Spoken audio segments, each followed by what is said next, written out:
Howdy, howdy, howdy, I'm Minachi Sasuke, and welcome to episode 34 of Let's Read Homestuck. In the last episode, we got to find out that Kanaya thinks that Rose is a troll that blows people the hell up with magic. In this episode, Tavros is going to enter the game. Presumably. Okay, he's in the game already. Having narrowly dodged obliteration, you take your place as the Page of Breath in the land of sand and zephyr. And in time... Tavros! Go outside and look what I built for you! You're going to flip! Okay. I think this is probably meant to antagonize me? What are you talking about? Look at my beautiful building. Don't you think it's about time someone got a little creative with this game? Maybe? Everyone always wants to do things the boring way. Didn't we make a truce, Tavros, that we would try to be less boring from now on? You don't want to break your truce with me, do you, Tavros? No? Great, now get climbing. Please don't read this as a boring thing, I hope, but it's physically impossible to do that, mostly. Man, I knew it. Toriya Snooze is back in action. Why don't you, in a not boring way, build more inclined surfaces like you did over there? Maybe you could color them with fun colors, so you won't think that they're boring and get angry at me some more. I built that ramp because we were in a hurry to save your life, remember? A dead Tavros is even more boring than an alive and crippled Tavros by a slim margin. My stair structure is lovely and I'm not changing it. Now how about if your wheel device and get climbing? Climbing? Or crawling, whatever. Stop being so helpless, it's pathetic. It'll take a long time. What's the rush? You're in the game, safe and sound. Look in the sky. Do you see any meteors? I sure don't. But there are imps around, and I'll be sort of defenseless lying down on stairs. Sigh. You did not just use that excuse. We both know that you can commune with these things. Hey, why don't you psychically command them to carry you up? Oh my god, that is a great idea. Once again, leave it to Vriska to come up with the creative solutions. I wouldn't really want to make them do that. I just don't understand why we can't do this the easy way. What good would that do you? Whatever the purpose of this game is, it makes you work hard for it. That way you become stronger along the way and you are better prepared for whatever's next. Remember when we used the flarp together? It was the exact same principle, and that's why you were always outmatched. You were too soft and not well prepared. Nothing comes easy, Tavros. That's why we go through the trials in the brooding caverns when we're young. To make sure we're strong when we come out. Do you remember the trials, Tavros? Not very well, no. Well, I do, and they were a bitch. But now that I think about it, it would make perfect sense if your trials were really easy by some mistake. That is why you're such a soggy phlegm sponge, and why you got picked by such a sad, frail little lussus. But that's okay. It probably wasn't your fault, just a bad break. You're lucky to have me as a server player, so I can challenge you and help you get strong. Now hop out of that seat and get climbing. I will deliver the device to you once you're at the top. Climb, pupa, climb! Maybe I should ask Tinkerbell about this. He's really smart now that he can talk. No! You don't need help from your lame bull fairy. He's only holding you back. It's my friend. God, pathetic. This is getting frustrating. Why did I have to get stuck with the cripple? Just my luck. Do you have any idea how inconvenient this is? Do you have any sympathy for what I'm dealing with here? You're so inconsiderate. You just sit there and look smug. It's infuriating to look at you. You haven't even thanked me, or apologized for that matter. Thanks, Vriska, for saving, my life. It sure was brave and heroic of you, and pretty of you. And also, I'm sorry from the bottom of my nook. Seriously, how hard would that have been? Okay, thanks, I guess, but sorry for what? For being crippled, you ass! You want me to apologize for being paralyzed. Yes, say you're sorry. I don't mean to be rude or boring, but that's ridiculous given, the circumstances. Bullshit! It's something called basic decency and civility, you fudge-blooded boar. Now get down to your useless wobbly knees and apologize. No, I don't want to. Apologize, pupa! Apologize! Say you're sorry for being a cripple! Whee! Ah! Summon Rufio. Now she's done it. She's awoken the mighty inner fury that is Rufio! But unfortunately, Rufio is not real. He is imaginary, a fake, like a made-up friend the way fairies are. You continue to be sad and alone. Whee!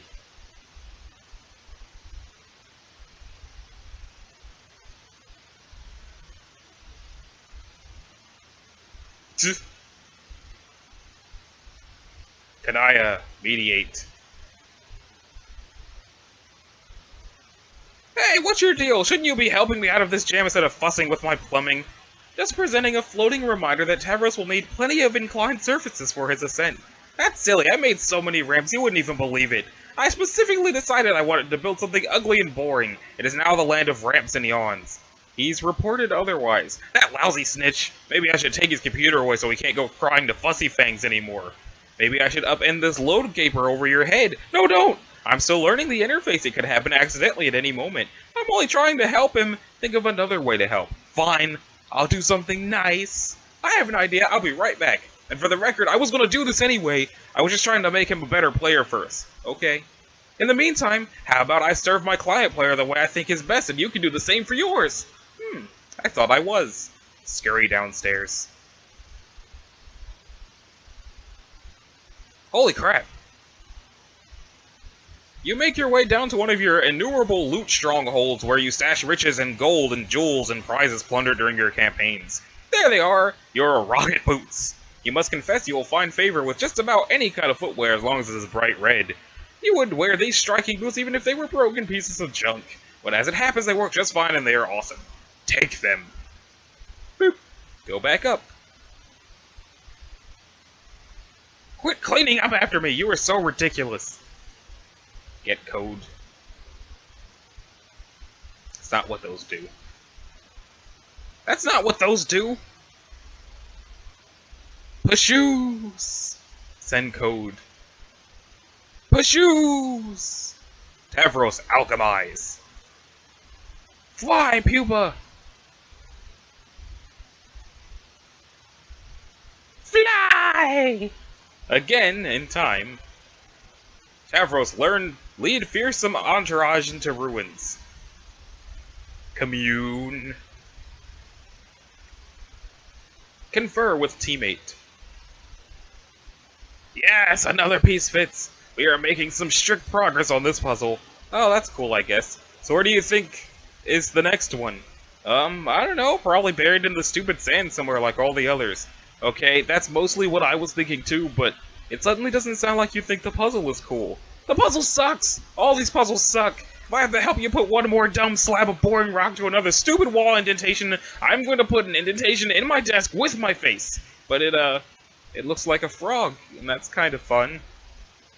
Snore! These puzzles are for wigglers! I solved way better puzzles than this in my heyday as Mindfang. Oh, look, some ruins! Oh, look, another mysterious recess in the wall! I wonder if something fits in there! It's probably just opens a secret passage to more wall indentations! I am so over this puzzle. But they're necessary to solve, aren't they? To find new magic artifacts and things, and learn more about the lore of this land. Tavros, let me in! Let you in on a little secret about the lore of your land. It's boring. The minds of your consorts are very soft and impressionable, as easily manipulated as all those imps you've been bossing around. I have picked apart their tiny little lizard brains and seen through all the smoke and mirrors of their riddles. I have gotten to the truth they are guarding, the great big mystery behind this planet. And you know what it is, Tavros? No. It's bullshit! Meaningless, boring, fanciful bullshit wrapped in flowery poems to keep you guessing. It all leads to one thing anyway, and that's what we should put our attention on. Real gamers cut to the chase. They power through all the nonsense and go for the gold. They cheat, Tavros. It's time you learned to start cheating. I thought I kinda was cheating by making friends with monsters.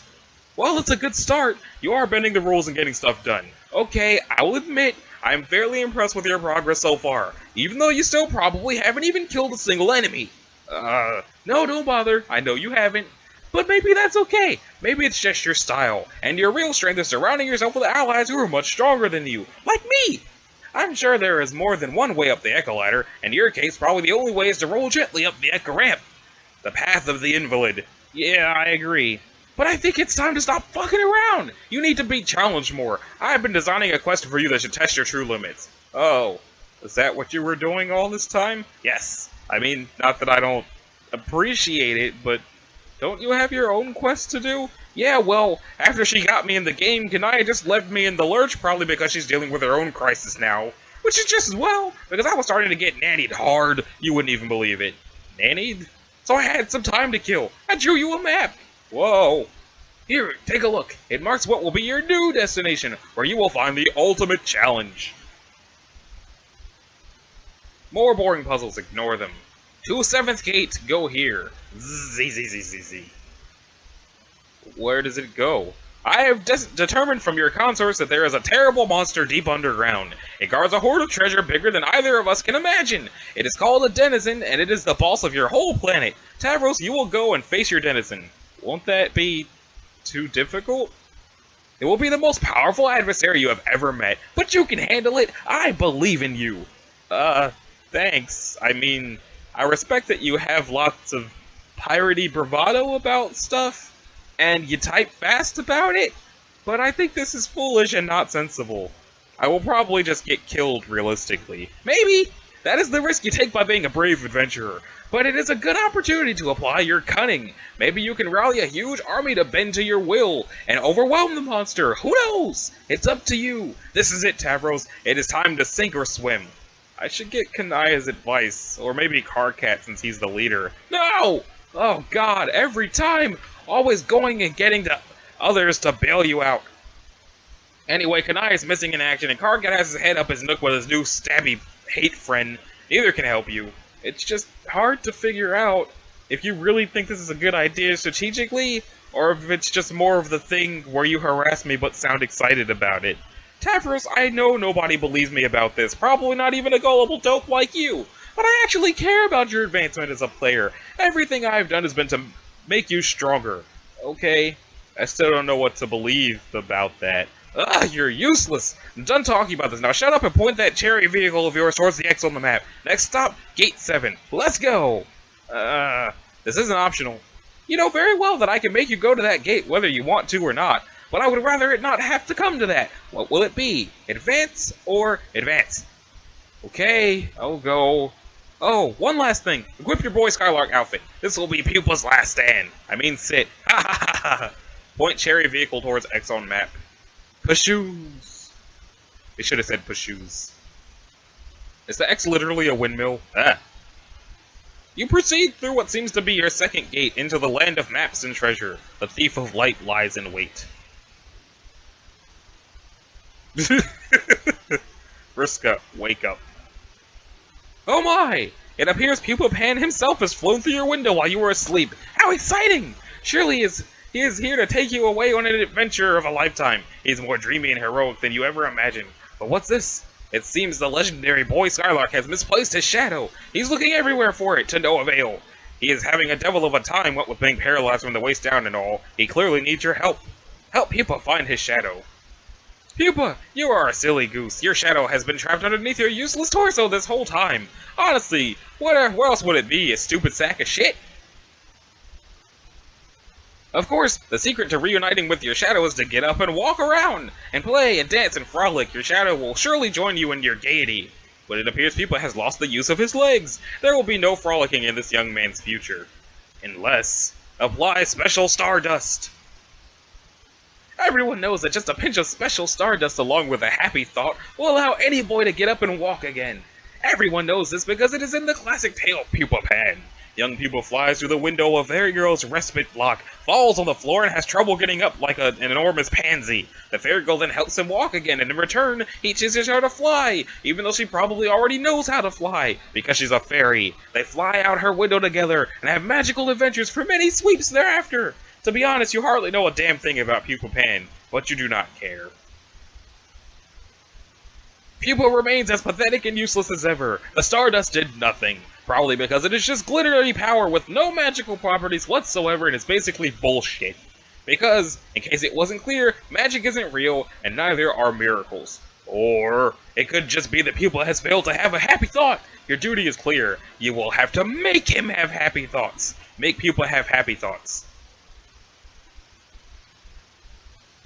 That's not how that works. That's not how that works. Dump. Manipulate.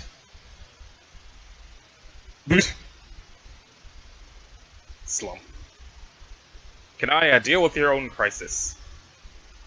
Woo! Crisis resolved. It was no doubt harrowing and suspenseful, but in the meantime, you've left your client player in the lurch. Ideally, she has not gotten herself into too much trouble, and ideally the dramatic irony has not gotten so thick you could cut a dotted line with it on the tube of lipstick and cut it in half with a chainsaw. Return to serving client.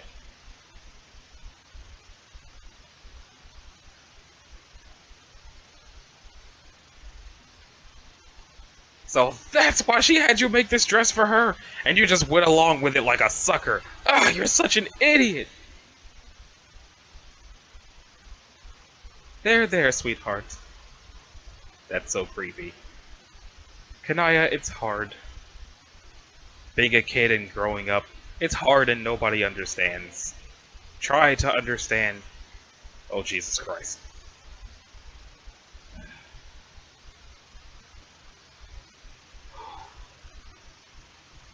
The problem is that when the subject of troll romance is broached, our sparing human intellect instantly assumes that the most ingratiating posture of surrender imaginable, but we will do our best to understand regardless. Humans have only one form of romance, and though we consider it a complicated subject spanning a wide range of emotions, social conventions, and implications for reproduction, it is ultimately a superficial slice of what trolls consider the full body of romantic experience.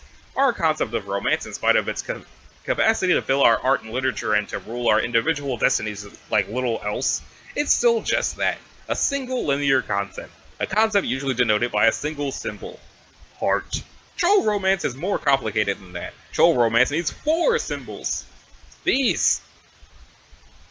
Their understanding of romance is divided into halves and halved again, producing 4 quadrants.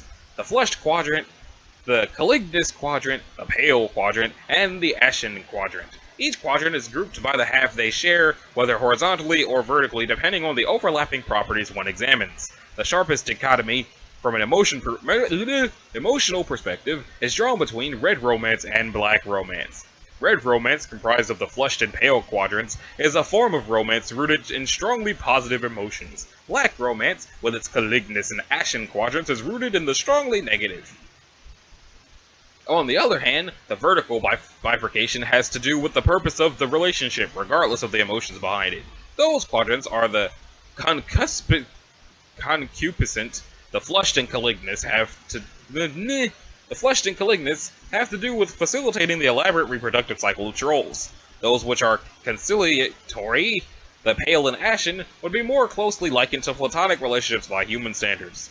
There are many parallels between human relationships and the various facets of troll romance. Humans have words to describe relationships of a negative nature or of a platonic nature. The difference is, for humans, those relationships would never be conceptually grouped with romance.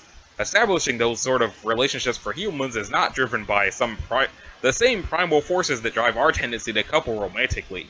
But for trolls, their primal forces involve themselves in the full palette of these relationships, red or black, torrid or friendly. Trolls typically feel strongly compelled to find balance in each quadrant and seek gratifying relationships that each describes. The challenge is particularly tortuous for young trolls who must reconcile the wide range of contradictory emotions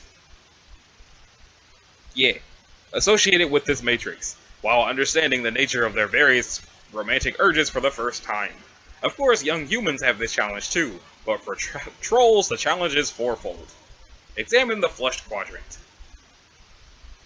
When 2 individuals find themselves in the flushed quadrant together, they are said to be mate-sprits. Mate-spritship is the closest parallel to the human concept of romance trolls have. It plays a role in the troll's reproductive cycle just as it does for humans. This is pretty obvious. Not much more needs to be said about this. Moving right along. Examine calignis quadrant.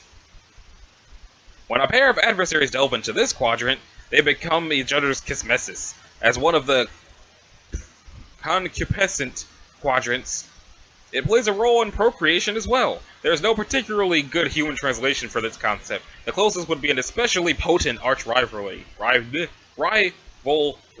Okay. For instance, human players would never be able to adequately diagnose the relationship between the queen and her archagent, but troll players could immediately place it as a dead ringer for kismesitude. Okay. They would think we're all pretty stupid for not getting it, and they would be right. Trolls have... Oh, Jesus Christ, this fucking PAILS. Trolls have a complicated reproductive cycle. It's probably best not to examine it in much detail. The need to seek out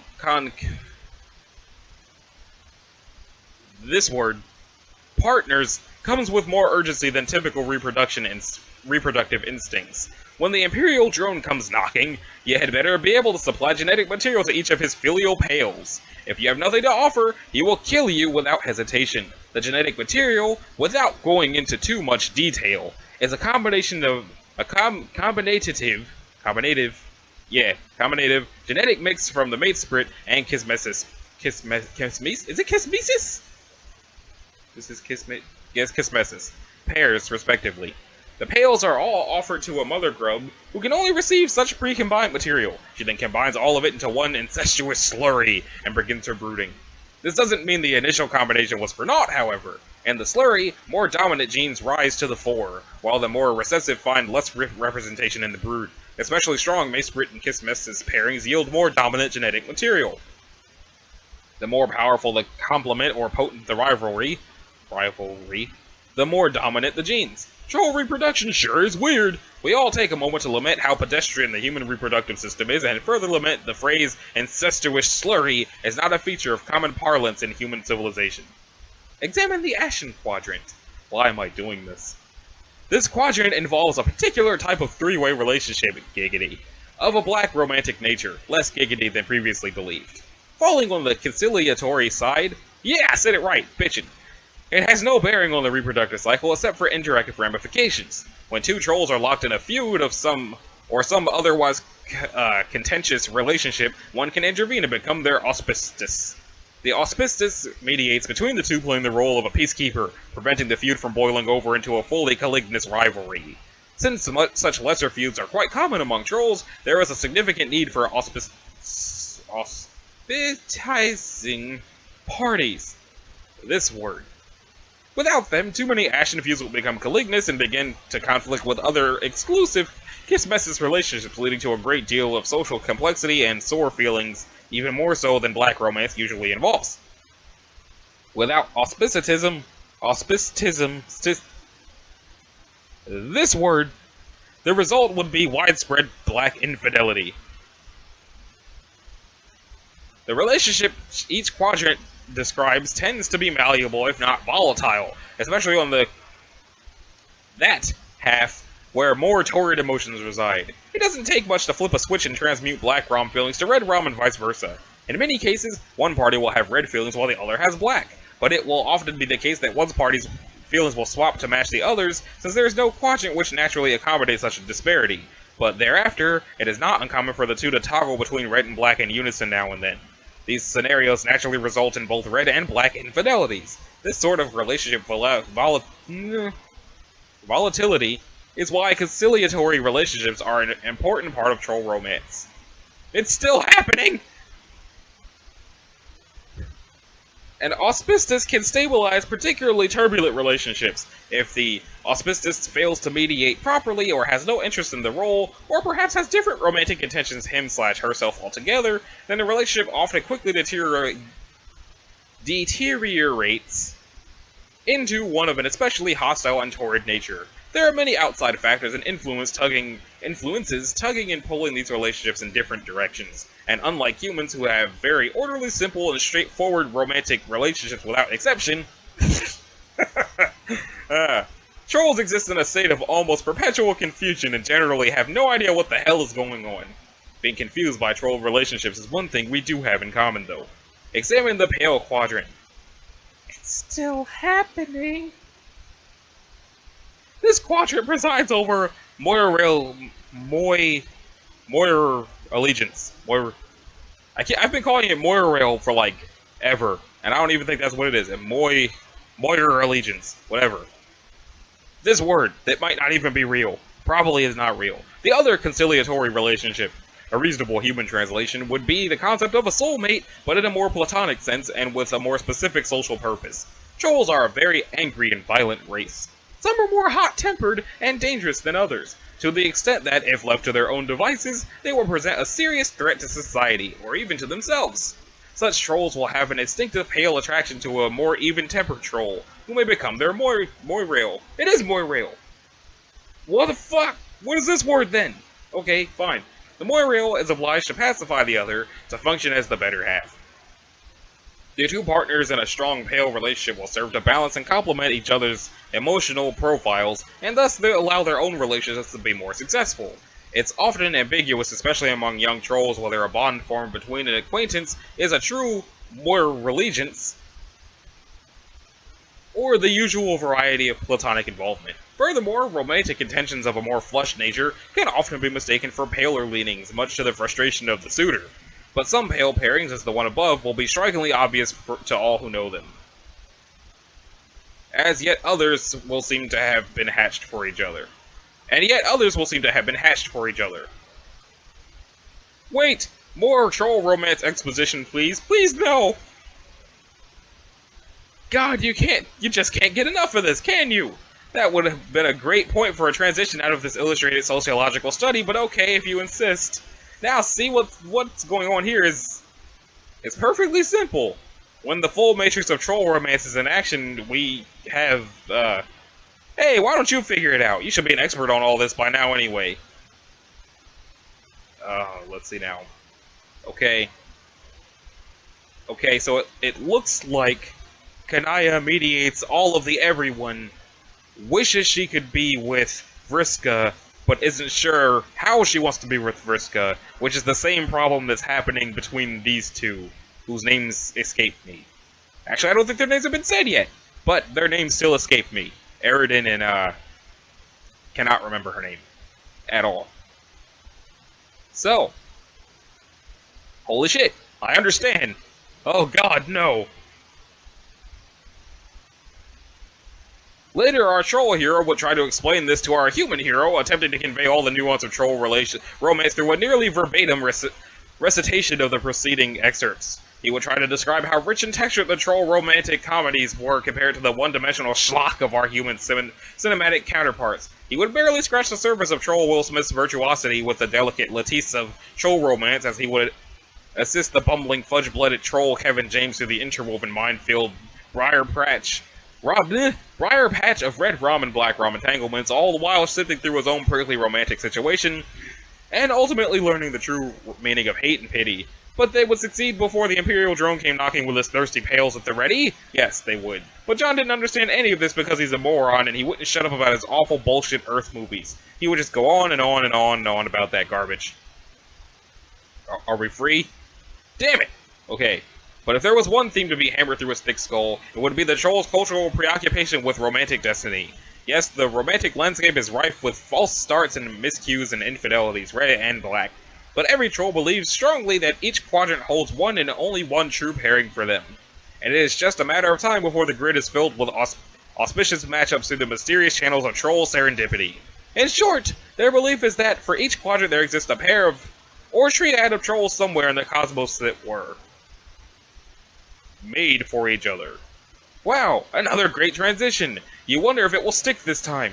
You have no choice but to take a stab at the rare and extremely dangerous 2x transition combo! Please work. Looks like it worked. So who is this guy anyway? We will find out in the next episode, because I need to recover from that. So, thank you guys for watching. This has been Anachi Sasuke, and I will see you guys in episode 35 of Let's Read Homestuck, where we'll get to find out who the hell this is and why he's a jackass. So, thanks for sticking around, and I will see you next time.